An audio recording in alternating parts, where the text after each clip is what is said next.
mesa, por que eu estou aqui, na condição de quê mesmo, eu acho que, em primeiro lugar, por ser amigo do Zé Sérgio, da região Novaes, que lembraram de mim. E eu, para quem não me conhece, sou também jornalista, sou cientista político, militante dos direitos humanos, um monte de ex, e hoje eu estou dirigindo a TVT, TV dos Trabalhadores, Rádio Brasil Atual, uma experiência muito importante de furar esse bloqueio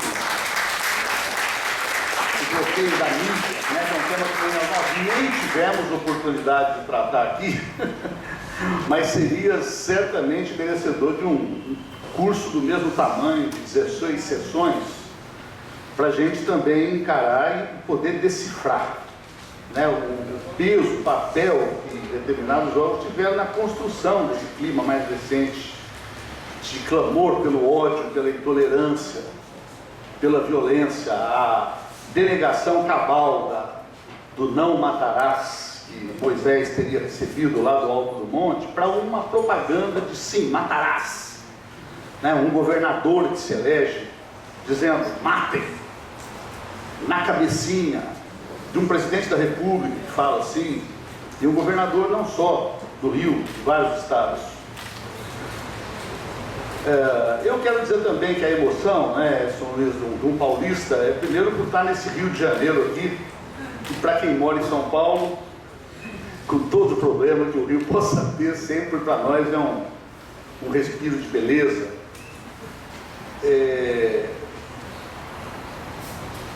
Pensando aqui também, especialmente no Edson Luiz, né, lembrando a relação que nós temos com tantas pessoas queridas aqui, a Dulce Pandolfi, Jessijane, a Nadine, o Colombo, a Vera Vital Brasil, que a gente já se conhece, está toda hora junto nas lutas. Eu penso que, para mim, no final, vantagens e desvantagens, porque você primeiro já perdeu algumas coisas que anotei no meu roteirinho aqui, porque vocês já falaram, né?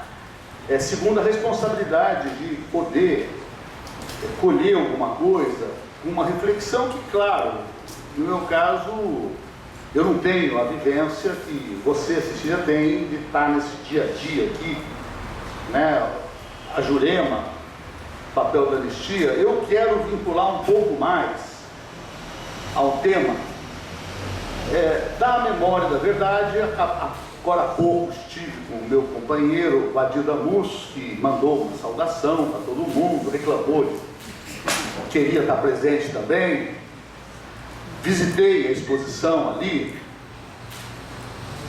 E eu quero começar dizendo que se as 16, que hoje encerram o ciclo, né, elas foram carregadas de tanta densidade, de tanta reflexão sobre a violência, a dor, o ódio, a injustiça, a impunidade, e ainda sendo uma sexta-feira, porque aí no fim de semana fica com isso na cabeça, acho necessário começar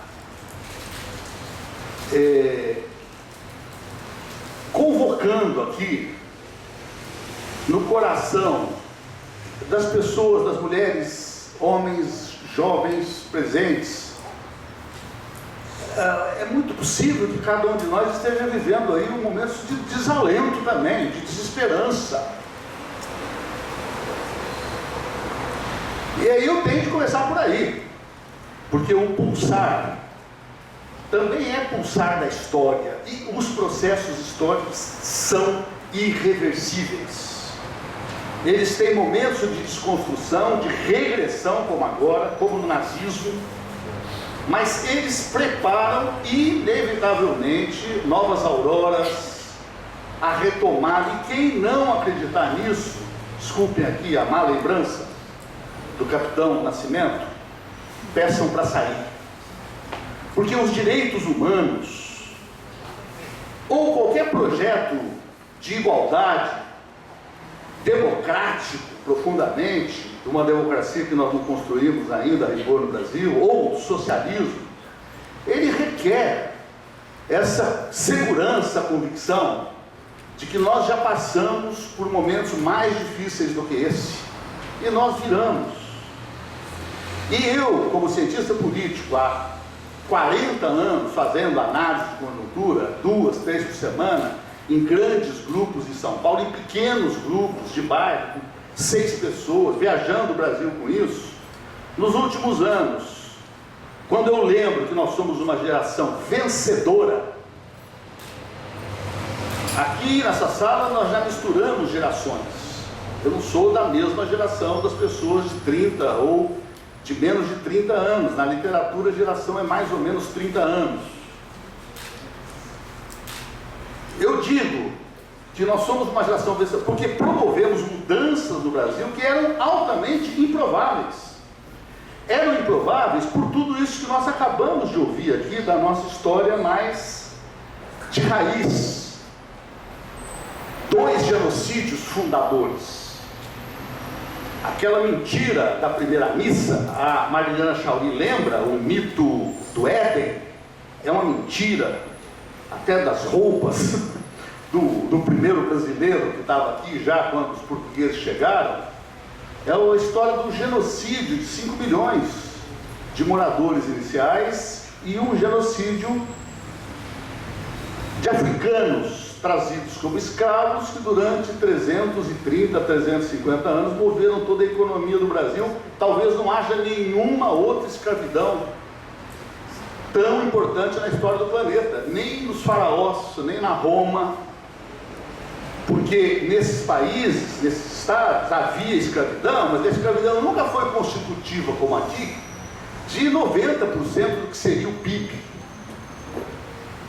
Então, durante 350 anos, o país é escravo, então a produção do racismo é muito forte, mas ela está casada com a completa desqualificação do valor trabalho. O trabalho não importa, o trabalho tem que ser aniquilado. Então, ainda se conseguiu nas votações de ontem e de hoje uma flexibilização da aposentadoria de policiais, mas de professores não.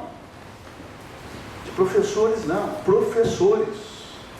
Todo mundo aqui ou é professor, mas teve professores e sabe o que os seus professores, as suas professoras representaram na sua vida, como formação, como identificação, como busca, desafio. E nessa visão, quando nas minhas análises de conjuntura eu falo, não tenho dúvida de que voltaremos a vencer, muitas vezes o pessoal interrompe e aplaude. E eu, no meio do aplauso, eu digo, e voltaremos a perder de novo. E voltaremos a vencer, e voltaremos a perder. Olhem ali longe, ó. É o mar, é o pulsar. Não para, não vai parar nunca. A dúvida é se nós acreditamos ainda no pensamento iluminista e estamos convictos de que a Terra não é plana, ou se a gente já começou a duvidar, né? Será mesmo que se eu pegar minha jangada e afundar para lá, eu posso cair no precipício, né? Os milionários aqui dessa sala recebem 100 mil dólares, que dá para comprar um bilhete já para viagem espacial privada. Então você durante algumas horas dá uma volta e constata não só que ela é azul, como Yuri Gagarin descobriu, mas que ela é redonda assim, ela é esférica, ovalada, mas esférica, forma de pera, né? Mais do que de ovo. E a música que a Jurema lembrou aqui, do musical Hair, e quando vocês me viram interrompendo aqui com o celular, não era para atender nada, é porque preparando o roteiro a gente quer checar uma data. Você falou alguma coisa que me fez lembrar do Morro da Providência, então eu fui ver que ano que era. Dei uma lembrada na letra da música do Hair. Quando a luz estiver na 7ª casa e Júpiter alinhado com Marte, a paz vai guiar os planetas e o amor vai dirigir as estrelas, né? Harmonia e entendimento, não mais falsidade e sarcasmo. a confiança sendo retomada entre todos. Essa letra você vai achar num bom texto de Marx, você vai achar no Evangelho, você vai achar em passagens dos orixás. Nós não temos um registro do que Zumbi falou, mas através do teatro de Arena, o Arena contra Zumbi, ainda no tempo de Gangazumba, venha ser feliz, ó, venha, largue o seu senhor e venha que o amor só nasce aqui. Gangazumba é moço, Ganga é menino rei, sinherê. Todas as crenças, opiniões, propostas, e aqui no Rio, eu toda vez que piso lembro do velho Apolônio de Carvalho, vale a pena sonhar, que também é o confesso que vivido do Neruda. Então, nesse sentido, a reflexão que se encerra hoje provisoriamente, ela é localizar o tanto de promessa não cumprida, mas sem cair, nem por hipótese, na ideia de que não valeu a pena, de que não avançamos nada. É verdade, caminhadas interrompidas em meio do caminho, elas às vezes são muito problemáticas. O drama brasileiro de hoje, em parte é isso, em parte é a continuidade da Casa Grande Senzala, da violência, que nesse momento ela se materializa de uma maneira que eu, como cientista político, cansei de dizer, nas minhas muitas análises de conjuntura, que não havia nenhuma chance do Bolsonaro ser presidente do Brasil. Porque a burguesia brasileira não é tão burra, não é tão estúpida. A burguesia brasileira tem Alckmin, ela tem Amoedo, ela tem figuras capazes de fazer a mesma coisa. Por que ela vai? Eu falava, o Bolsonaro pode ser uma bênção para nós, porque a ultradireita tem um tosco como ele liderando, que não é o Le Pen ou a Le Pen, né? É um sujeito que ontem, descobriu mais uma, né? Ele vai nomear o filho dele como embaixador, e o filho está dizendo, não, eu já fritei hambúrguer nos Estados Unidos, e daqui a pouco nós vamos voltar para casa e abrir a internet, talvez a gente fique sabendo que ou o Intercept vai ter uma gravação dele pedindo para o pai, para ser nomeado, porque aí, pai, eu arrumo um emprego para o Queiroz lá, e o Queiroz vai para lá, trabalha comigo na embaixada, e aí não vai poder haver investigação. Aliás, produção de esquecimento é um tema de Queiroz. É o tema de Queiroz, que está aí, quer dizer, a gente passa por um período como esse, tem que sair com essas coisas. Marielle, sim, um ícone muito fundamental da reconstrução. Eu gosto de lembrar, na minha história de militante da LN, preso político por 5 anos, a maravilha de uma pichação que eu vi na Avenida Paulista, não sei se esteve aqui também, aquelas pichações que você faz perfurada, era de frente um para o outro, Marighella e Marielle, L e ela, os dois com 2 L's, né? A história do significante, belíssimo aí, juntando no mesmo sangue africano gerações diferentes, tipos diferentes de lutas, mas numa continuidade em que o tema nos proposto, o futuro dessa memória, ele, nessa mesa, magistralmente, resolve bem um problema que eu senti no meu período de governo, 5 anos com Lula, que era fazer uma discussão mandatada por ele. Eu era assessor dele já há décadas, quando me chamam para ser ministro, eu não podia, não queria, e ele insiste e decide, quando fala, eu quero trabalhar a questão da ditadura, dos familiares, etc. Tal. Aí eu não tinha mais como dizer não, pela minha história de vida, a história de tantos companheiros, da minha história pessoal, do meu irmão, do meu primo. E consciente que estava do que era o governo Lula, a complexidade dos arranjos, que foram focalizados aqui hoje, limites, cuidei de definir uma estratégia que teria passos. Agora estou vendo a Regina Novaes também, que eu não tinha visto ainda. Mas era a busca que muitas vezes com gente do governo, colegas, até amigos, companheiros de partido, com jornalistas, mas por que mexer com isso agora? Um jornalista, eu não vou citar o nome, mas é um grande especialista na memória da ditadura. Eu fui visitá-lo pedindo aconselhamento. Eu vou assumir agora, e o que eu faço para pegar esse tema? Você não faça nada. Se você fizer uma fraude, porque o Lula já decidiu que não vai mexer nesse aspecto. Respeitei, ouvi aquilo, mas que direito ele tem de falar isso para mim? Né? Eu vou chegar lá e vou ver se vou mexer, se não vou, etc. Tal. E a construção com o Lula foi exatamente essa. Que era uma história. Ele tomou a iniciativa de falar das famílias. Eu cancelei 2 vezes a reunião com as famílias, porque também com o Mário, com o Genuíno, com o Zé Disseu, não consegui ter uma proposta, e eu confio em você, quero que você mexa com isso. Então, a construção foi essa. Há uma história de produção do esquecimento. E uma história heróica. O Edson Luiz, eu conheço desde 75 no presídio Romão Gomes. Como certamente ele chama Edson Luiz, em homenagem ao outro Edson Luiz, de março de 68, que eu fui hoje de manhã lá, estou lá perto, rever o monumento que inauguramos, ali em frente à Santa Casa. Então, o Edson Luiz, naquele período, ele devia ter 6 anos, 5, visitava os pais. A Melinha já estava solta, mas o César, que nós chamávamos de Gangazumba, estava lá com a gente. A Janaína também, sua irmã. Essa família simboliza como poucas o heroísmo, inclusive de uma ação judicial contra o Ustra.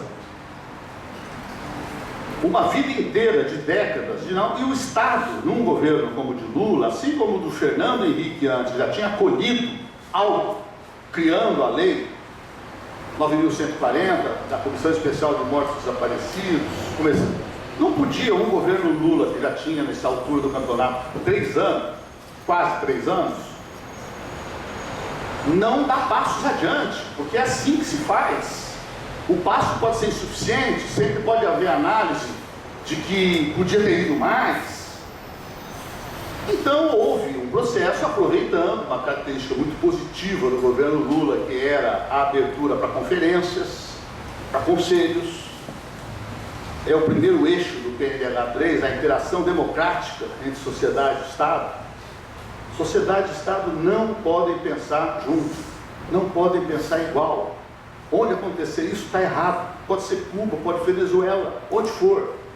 Porque tem funções diferentes. O Estado tem uma longa história que o Marx escreveu, na minha opinião, restritivamente, não é uma definição adequada, como comitê executivo da classe dominante.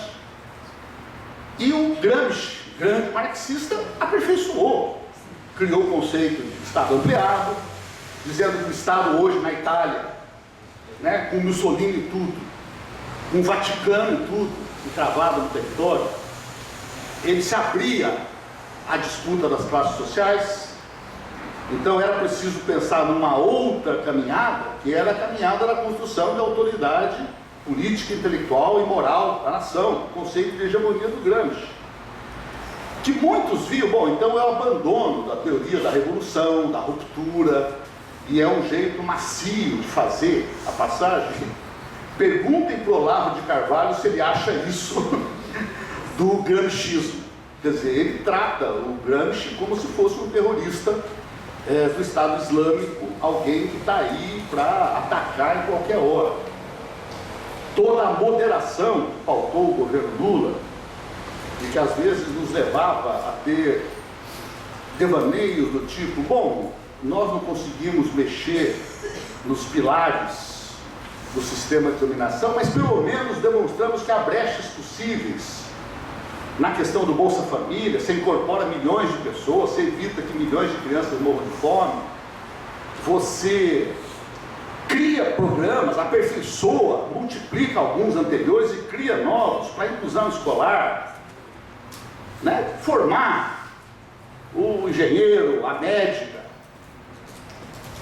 afro-brasileiros, numa proporção que não havia antes.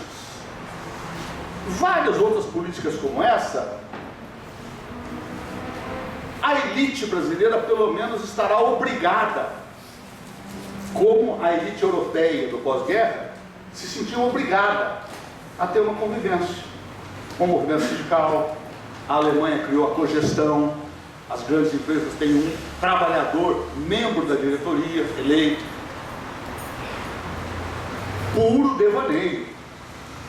Essa elite, na primeira dificuldade econômica, ela reage ao governo Lula como se ele fosse a besta fera terrorista e comunista que todo mundo sabe que não foi. Todo mundo sabe que não foi. O PSOL saiu do PT por discordância dos rumos. Muitas outras pessoas.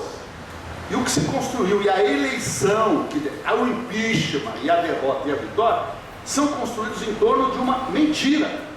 E eu, na OEA, acompanhei a eleição no Chile e na Argentina, não foi em torno da mentira. Pinheira e Macri ganharam a eleição com outro nível de debate, o nível de que, olha, cansou, faltou isso, faltou aquilo, a questão da educação não está resolvida no Chile como a Michelle tinha prometido no primeiro mandato, e vai. Aqui não. Aqui se construiu uma outra figura que não existiu de fato. Os mesmos empresários que estavam lá no governo Lula todo dia, e no Instituto Lula, que eu era diretor, nos anos seguintes, toda hora como amigos, eles rompem porque essa é a elite de 350 anos de escravidão. Ela não será capaz de fazer nenhum acordo como o pós-guerra europeu de reconstrução. Ela é suficientemente violenta para colocar não o Alckmin, o Amoedo, que seriam o governo de um Rui Barbosa, aquele que mandou queimar os arquivos da escravidão. Não, ela quis fazer um governo com um capitão do mato. Então quem está no poder hoje é duro para nós, mas só esse conhecimento do processo histórico mais original. E aqui quem esteve e quem trabalhou na Comissão da Verdade tem na memória muito de perto que foi a tortura. Os impressionantes depoimentos da Dulce, da Lúcia Murat, da Jessi Jane e tantos outros. E nós saímos daquilo e vencemos. Então, a retomada, ninguém vai dizer quando vai ser. Não é possível pensar nisso. Agora, como cientista político, eu posso afirmar alto e bom som que o Bolsonaro tem metade da força que ele tinha no dia 1º de janeiro. Não se iludam com isso, com as ambiguidades da Globo. O Sérgio Moro tem metade da força. Agora acaba de sair mais gravações do Intercept, que eu sempre suspeitei que era a ligação deles com Porto Alegre. Então começou e provavelmente vai ter mais coisas. As sentenças foram combinadas entre eles, inclusive a ideia de elevar a pena do Lula, E ainda há uma dificuldade na elite e no poder judiciário brasileiro de falar, não, esse processo ele é juridicamente nulo. Claro que nós não podemos, por causa disso, dizer está instaurada uma ditadura, porque nós não poderíamos estar falando no microfone aberto, com as janelas abertas, o conteúdo de um curso que se faz na Universidade Federal do Rio de Janeiro, oficial, neste lugar que também já abrigou o Comitê Brasileiro de Anistia, tem história. E naquele tempo, eu não quero me alongar muito, porque já está ficando tarde, vai haver um debate, não vai? Quero ouvir, responder ao que for questionado e, sobretudo, ouvir opiniões diferentes das minhas. Mas dizer que naquele tempo eu recebia familiares de violências como essas que acontecia. Por exemplo, nos 5 anos meus de Brasília, eu vim para temas de Vigário-Geral, Nova Iguaçu queimados, Candelária, mais de uma vez. Depois, Amarildo, Marielle, como um caso, que nós já lembramos aqui na mesa, que é icônico, porque ele promove uma mudança. Em cada lugar que você vai hoje, é possível preciso dizer para as pessoas mais jovens, especialmente para as mulheres jovens, afros aqui presentes, que essa sala tem algumas Marielles, porque a Marielle também foi isso, uma pessoa que em um certo momento começou a ir numa reunião, se interessou, fez um primeiro curso, fez um segundo, se tornou esse grande símbolo. E como sempre, esse tipo de assassinato, ele também recria, aí do cristianismo vem a ideia de ressurreição, ou está no discurso do Che. Você caiu e tem 10 mãos para empunhar o mesmo fuzil e retomar a mesma luta, e novos gritos de guerra e de vitória, do texto dele. Naquela época, era muito comum eu ouvir com o ministro, mas por que o senhor está trabalhando esse tema aí da ditadura e o senhor não vem lá para falar do desaparecido da semana passada? O senhor está falando de 400 pessoas, 500? Isso é o número de um mês no Brasil de hoje. E esse questionamento era profundamente pertinente, mas não a ponto de dizer tem razão. Então vamos parar, e a Secretaria de Direitos Humanos ela vai colocar todo o seu fôlego no tema da violência de hoje, porque havia uma tese central que nós defendemos, vocês defenderam, e ela se revelou tragicamente verdadeira. Aí voltamos, com licença das psicanalistas aqui presentes de novo, né, ao tema do retorno do recalcado, que é angular na psicanálise. Eu sou psicanalista por osmose, casado com uma companheira que também trabalha para a Vela Vital Brasil, o tema das clínicas do testemunho. O que você não processa, e processa em todos os sentidos, não é só judicialmente, você não elabora, você não digere, ele recalcado ou reprimido, como a Rita Kel prefere falar, ele volta.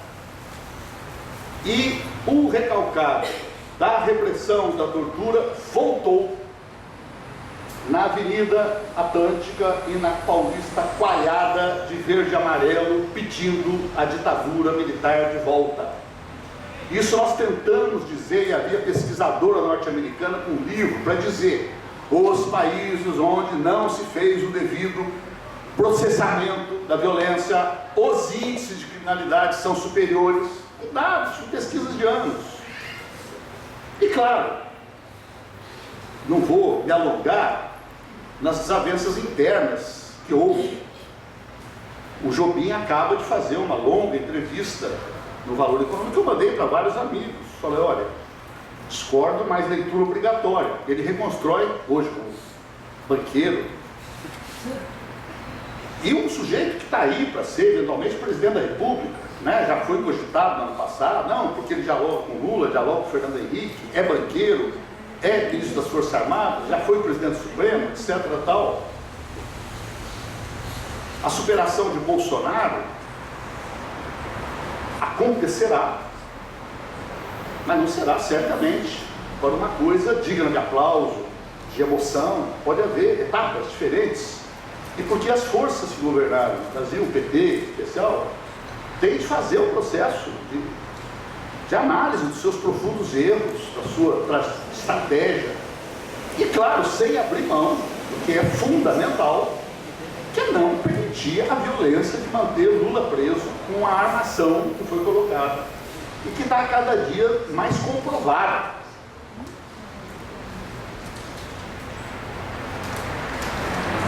Bom, eu termino dizendo que nesse sentido, ontem aqui visitando e fazendo uma gravação que um dia pode ser aproveitada para algum programa de memória, a gente também refletiu: bom, e a conjuntura, e agora?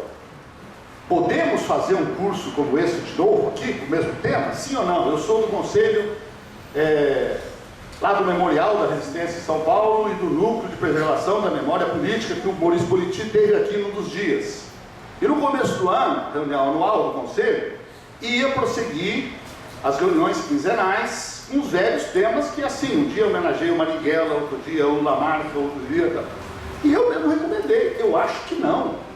Porque acaba de assumir o poder federal e estadual, o prédio lá estadual, governos de ultradireita, o federal com profundas características neofascistas, a ponto de nós devemos nos preparar para eles virem com alguma comissão da verdade. Eles podem criar uma comissão da verdade e fazer como já anunciou no decreto, já criou um conselho para selecionar nomes de policiais mortos, de militares mortos. E por último, eu falei há pouco que quando você mexe e interrompe a mexida, o resultado pode ser pior do que não mexer nada, porque se você não mexe nada, você deixa seguir a produção do esquecimento que estava sendo feito, na escravidão para queima de arquivos, né? O Florestan, na integração do negro à sociedade de classe, ele vai lembrar que com a abolição não houve nenhuma redefinição institucional para o que o negro ia ser na nova economia, na nova cidadania republicana. República e abolição vieram juntas. Nós temos que entender que ter feito o processo da Comissão da Verdade como foi, que mexeu e interrompeu, e eu ainda não tive a oportunidade de entender melhor, porque, por exemplo, o processo foi moroso, eu já ex-ministro, junto com Paulo Sérgio Pinheiro, Zé Gregório, Belisário, fomos visitar o Fernando Henrique Cardoso para pedir o apoio dele para aprovar o projeto de lei, e nós não tínhamos canal com o DEM, PFL, então pedimos que ele falasse, ele se prontificou a falar.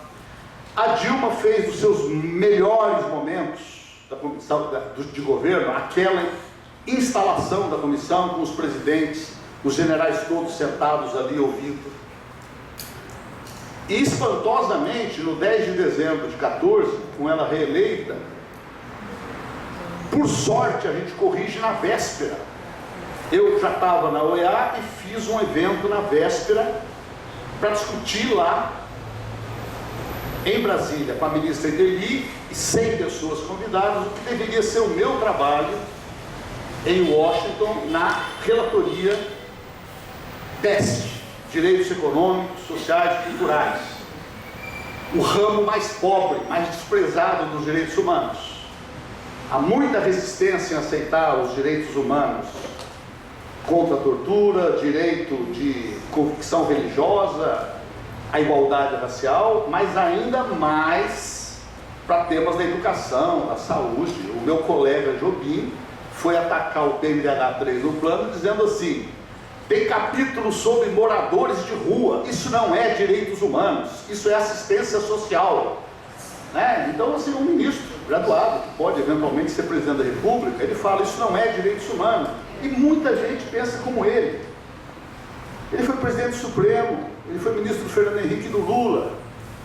Nós precisamos de compreender isso, esse estágio de compreensão que a sociedade tem, que a Jurema já lembrou também, olha, tentando dialogar com esse outro lado, que também está insatisfeito, que está vociferando, que está se tornando a favor da morte, a ponto do Bolsonaro ir na marcha com Jesus na camiseta e fazer o sinalzinho do disparo de arma.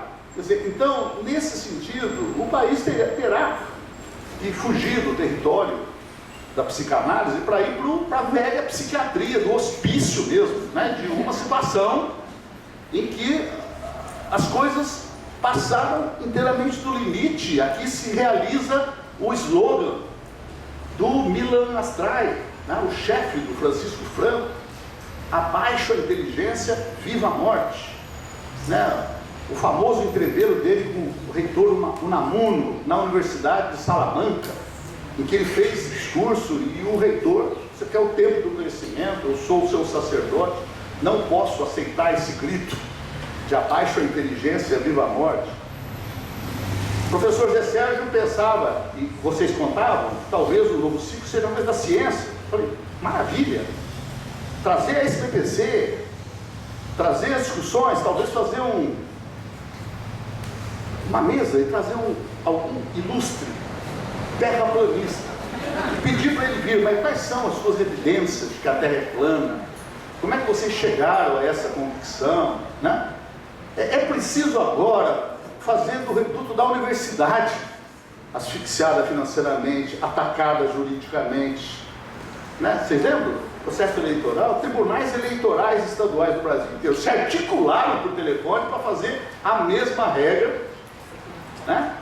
Que era retirada de faixas como abaixo fascismo, e que obrigou até o Tribunal Superior Eleitoral, ruim como é, fazer uma medida corretiva. O Supremo Tribunal Federal que nós temos, que seria o guardião da Constituição, tristemente nós sabemos o que é. Tipo de figura, de negociatas. Às vezes me pergunto se ali tem gente presa por chantagem. Gravei uma fita sobre aspecto da sua vida privada, então você se comporte, senão nós vamos publicar isso. Né? O Luiz Nassif mesmo às vezes escreve uma lista de chantagens potenciais desse tipo. O Lindbergh aparece ontem numa gravação de TED, depois da votação da Previdência, que teve aprovado o texto base. E a reação de rua é quase zero. E ele falava, e o presidente do PSOL fala hoje, que nós vamos precisar de retomar o desafio de novo da rua. E nós temos chamado para a rua, e as respostas são assintomáticas. 8 de março em São Paulo, pelo menos, foi muito bom. 40 mil mulheres, muito bom. 15 e 31 de maio, bons eventos, defesa da educação. Mas é como se também já houvesse um cansaço e uma falta de norte. E não cabe a nós, porque isso aqui não é um partido político, não é uma central sindical. Mas cabe ver em cada área específica de trabalho o que é possível fazer. E eu também, daqui a pouco, vou conversar com um ouvidor da Defensoria Pública do Estado, que vem aqui, porque quero conversar sobre Falé. Outra produção de esquecimento, todo mundo lembra, não lembra? Cartão de visita que o novo governador mandou através da sua polícia. Vai ser assim agora. Depois ele fez em Angra uma parafernália ainda mais grave, provavelmente criminosa. Há crimes ali, naquele episódio do helicóptero. Por quê? Porque eu sou membro de uma comissão ANES que nasceu em fevereiro, resultado de 3 anos de conversas, Paulo Sérgio, eu, outras pessoas, e que visitávamos figuras ilustres, mais próximas do PSDB, mas com compromisso com os direitos humanos, para dizer, vamos reconstruir um organismo que está faltando. A Igreja e Dom Paulo, a CNBB, fizeram isso no período da ditadura pior. Recebiam os familiares e iam falar com o general. A comissão bipartite, CNBB, militares. O Dom Paulo ia falar com o general de Lermán 2 vezes. A OAB fazia, antes de ter se perdido, como se perdeu nesse período de impeachment, voltando a ser a OAB, que fez propaganda em favor do golpe militar de 64.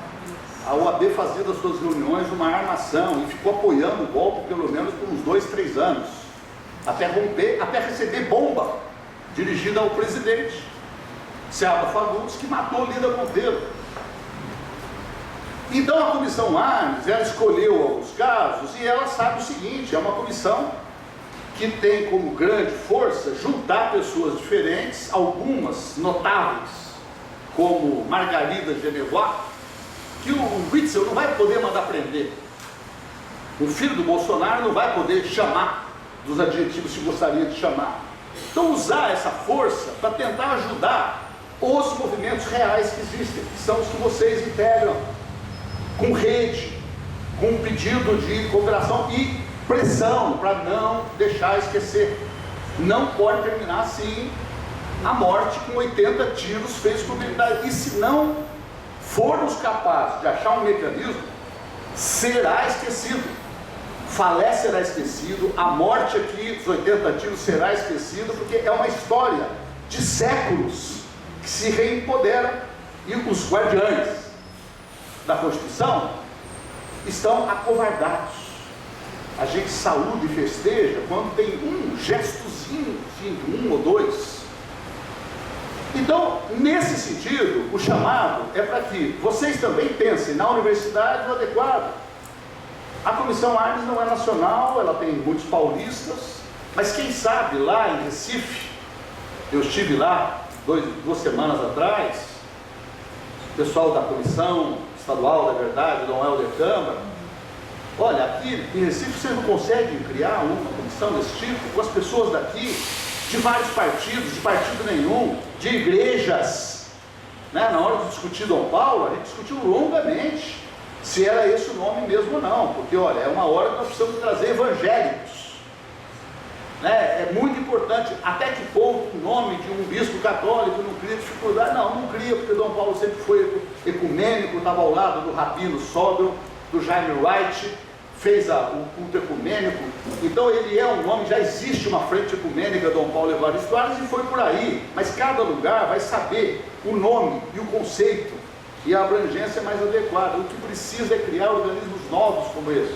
E por último, o tema da memória e da verdade, da ditadura, a justiça, eu não penso que seja a hora de projetar grandes passos adiante, por uma razão de estratégia política. Se quando o ambiente era muito mais adequado a isso, não avançamos, não é nesse momento que nós vamos ter a capacidade de vamos arrancar uma nova lei no parlamento, ou vamos arrancar do judiciário o tema daquela arguição de descumprimento do preceito fundamental, que está parado, porque já é a decisão Gomes Lund, guerrilha do Araguaia, e é a decisão Vladimir Herzog, com a condenação do Estado brasileiro. Agora, eu também sei, eu fiquei 4 anos lá, que a força jurídica, política do sistema interamericano é uma força bastante limitada, porque na crueldade das relações entre Estado, a última racionalidade é a da força. Os Estados Unidos pedem licença na ONU para atacar o Iraque e a ONU nega, ele vai lá e ataca do mesmo jeito. E o sistema interamericano e o sistema onusiano de direitos humanos não tem a força cogente, um batalhão de boinas azuis que vai invadir o Brasil para fazer cumprir a sentença Gomes Lund, a sentença Vladimir Herzog e as que virão, Nova Brasília, né? Vários casos que já foram trabalhados aqui, que serão levados de novo, Marielle. Então, nesse Dilma Rousseff, é recorrente também, apresentou Lugo, Zelaya, os 3 presidentes depostos. Então, nesse sentido, eu termino de abrindo um pouco o debate para ouvir divergências, perguntas especialmente para as companheiras, para o companheiro de mesa. Eu quero ouvir, se puder opinar alguma coisa também faço, mas sobretudo esse vínculo de diálogo, de reflexão conjunta, com a ideia de que nós não podemos desanimar, nós não podemos cair em desalento. Quem aqui ainda não tem, recorre a essa riqueza de registros literários, fílmicos, do teatro, sobre como que nas mais terríveis conjunturas sempre foi possível exercer uma resistência, saber o tipo de resistência mais adequado para cada momento. Não precisamos pensar igual, não precisamos de ter nessa sala a mesma tática, nós temos que ter respeito mútuo e cooperação entre nós. Olha, ali daquela turma, pessoas vão trabalhar essa área, essa outra vai trabalhar, e no fundo isso pode ser tudo complementar. E certo, como o Cartola já disse, o sol há de brilhar mais uma vez. Obrigado, gente.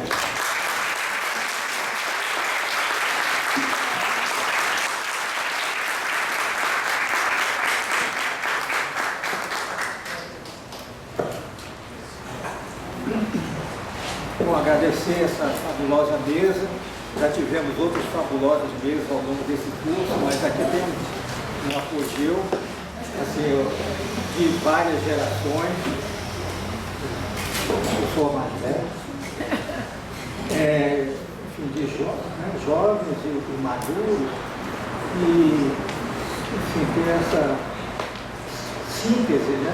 Assim, essa síntese que essa mesa traz, né? Dessa pergunta aí né? Que passado, futuro de reserva e a ligação da luta pela memória e verdade, da ditadura, e a luta pelos direitos humanos atuais, né? Quer dizer, de sempre, da violência contra o povo pobre, o povo negro, etc. Então vamos abrir eu acho que o Paulo Vanucci também fez aqui uma síntese, então só resta a mesa abrir o debate para o público. Então,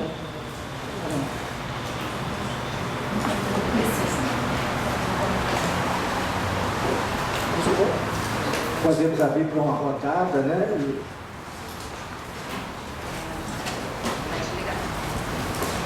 Oi, boa tarde. Meu nome é Priscila, eu sou recém-formada aqui na FRJ em História. Sou coordenadora do projeto Rodas de Filosofia. É um projeto... Alô? Que é um projeto que discute a cultura iorubá nas escolas de Guapimirim e de Magé. Participo também do curso de iorubá da FRJ. E me interessa muito os processos de revolução africanos e tal. Por acaso, eu caí aqui nesse curso por conta das mídias sociais. E foi muito legal, e também eu aproveito esse espaço também para me despedir, que a gente acompanha todos esses encontros, né, e foi muito legal. Trouxe muitas reflexões, como o professor falou que é o mais velho, eu sou de uma geração mais jovem, que não carrega ainda as experiências e as derrotas que sofreram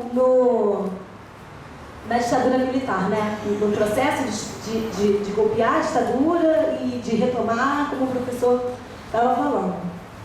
E a nossa geração, ela, né, a geração do tombamento, ela vem com uma força muito grande de combate ao Bolsonaro, especialmente com as lutas identitárias, LGBTs, negras, de mulheres. Então, assim, eu vejo também que apesar de a gente estar num momento de uma conjuntura muito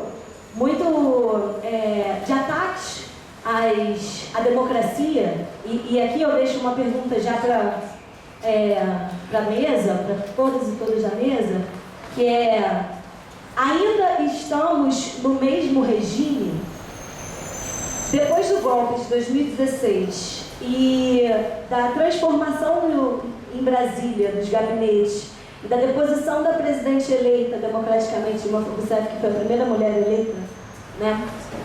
Assim como os projetos que estamos vivenciando de reforma da Previdência, alteração da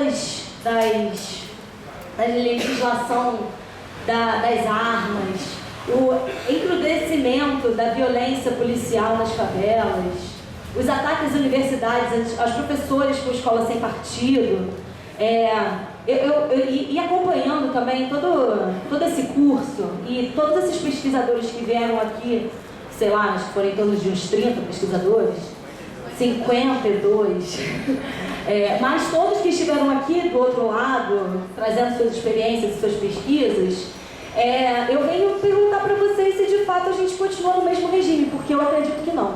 E eu quero perguntar para a mesa, que me convençam, assim, e assim, de uma forma muito cordial, por que vocês acham que não mudou o regime? Eu fiz uma reflexão aqui também sobre o processo eleitoral, né, que a gente teve, eu escrevi um trabalho no final do curso e fiquei refletindo muito sobre o processo eleitoral e as mídias sociais. De que forma o regime democrático ele é afetado pelas mídias sociais, que eu digo, Facebook, Instagram, Telegram, Twitter, etc. E da mídia enquanto veículo de jornalismo, né? De que forma isso impactou no processo democrático. Na minha opinião, é urgente uma reflexão sobre a legitimidade do processo eleitoral nesse momento de mídias sociais, de internet, de revolução da informação, que muda a forma de bolo de fazer política. E assim, isso é um debate que o marketing digital, o comércio, já está muito inteirado sobre o que é a internet. Mas eu acho que as ciências humanas de conjunto pouco se debruçam sobre o que vem acontecendo nesse campo que influencia diretamente as relações. Que a gente pode ver, por exemplo, com o Google, né? Que os algoritmos, e de que forma isso, os robôs que foram utilizados nas campanhas eleitorais. Então esse seria mais um campo para mim, essa reflexão das mídias sociais, um campo de compreender que o processo democrático pode não ter sido, pode ser colocado em xeque por conta disso. Para finalizar, minha pergunta, que foi essa de que por que a gente continua no mesmo regime, que para mim a gente está em outro regime, que poderia ser um regime semi-democrático empresarial militar. Eu queria... Não, acho que já tá bom. Eu agradeço muito. Desculpa, é porque eu me empolgo, porque eu gosto muito de debater esse tema. Obrigada. Isso é bom. Empolgação aqui. Bom, Tá, né? Recuperando o fôlego depois dessa mesa espetacular, parabéns a todos os expositores, as expositoras e aos organizadores também do curso. Essa é uma despedida e tanto. Vocês estão de parabéns pelo semestre que a gente teve aqui. Foram realmente sessões incríveis, muito profundas, muito importantes para quem esteve aqui. Seja do lado da mesa, seja aqui do outro lado da mesa. Então eu queria fazer esse registro primeiramente. E dialogar um pouco com Cecília, também parabenizando pelo Intercept, Fogo Cruzado, enfim, todas as suas empresas que você vem levando adiante, realmente espetacular. Eu sou um admirador do trabalho e fiquei aqui, nossa, espantado com você trazer um tema que eu, como membro do Mecanismo Estadual de Prevenção e Combate à Tortura, que eu fui até o início desse ano, acabou meu período no Mecanismo Estadual e agora eu estou em outro trabalho. Mas então, nesse trabalho de adentrar o cárcere, todo tipo de espaço de privação de liberdade ao longo dos últimos 4 anos, especialmente no sistema prisional, no sistema educativo, obviamente chamava muita atenção a presença das facções, das milícias e dos chamados presídios neutros, que supostamente não tem nada disso, né? E a partir desse contato com essa realidade, foi me chamando muito a atenção o papel da imprensa diante disso. E eu sempre chamei a atenção para esse apagamento de memória em relação à cobertura da imprensa, em relação ao que acontece nas favelas, nas periferias do Rio de Janeiro, ao não nomear as facções, ao não nomear quais as milícias, o apagamento de memória a que isso se presta. Né? A população fica vendida nessa história, porque ela não tem sequer elementos para compreender o que está acontecendo.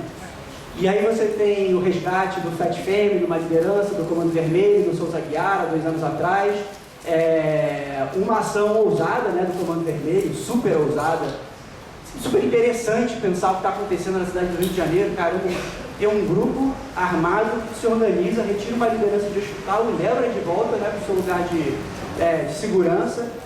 Isso tudo acontece à luz do dia e a imprensa não consegue dizer esses nomes, né? Não consegue.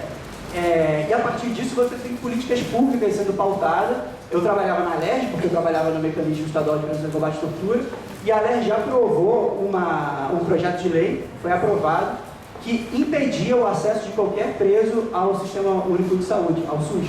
Ou seja, uma medida completamente inconstitucional, pautada no fato de que uma liderança do Comando Vermelho foi resgatada no hospital público, então isso colocava toda a sociedade em risco. E aí me chamava a atenção, por um lado, o apagamento da memória provocado pela imprensa, quando não colocava o pingo nos is, né? Mas eu também sempre fiz questão muito de ressaltar como tem profissionais da imprensa que fazem matérias espetaculares sobre o sistema prisional, super profundas, comprometidas, sérias, que colocam o debate para jogo de verdade. O problema é que a rotina da imprensa, ela funciona realmente de uma maneira massacrante.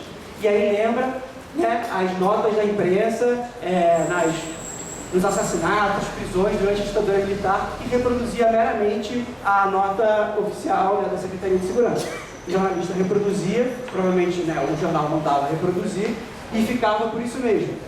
E hoje em dia, que não tem essa censura propriamente, né, na atividade do jornalista, pelo menos oficial, segue se reproduzindo a nota oficial. Eles perguntam para a SEAB ou para a Secretaria de Segurança o que aconteceu, ou para o juiz da execução penal, o juiz da vara penal, e a imprensa no dia a dia reproduz o discurso da audiência de custódia, reproduz esse discurso. Então, quando você trouxe isso, eu fiquei realmente muito bem surpreendido, feliz de ver essa reflexão. Queria saber se você tem trazido isso à tona em outros espaços, esse debate sobre o apagamento dos nomes, né, das facções, das milícias, qual o debate tem sido feito no âmbito do jornalismo em relação a isso, e se você entende que isso é reflexo das universidades voltadas para o mercado, né, que não fazem debates profundos sobre a sociedade, se isso é uma censura dos conceitos editoriais, dos jornais, se os jornalistas simplesmente não enxergam a importância de trazer esses nomes para debate, queria que você aprofundasse um pouco mais essa questão. E, dentre muitas questões, eu vou ficar por aqui para não falar muito. Obrigado, tá?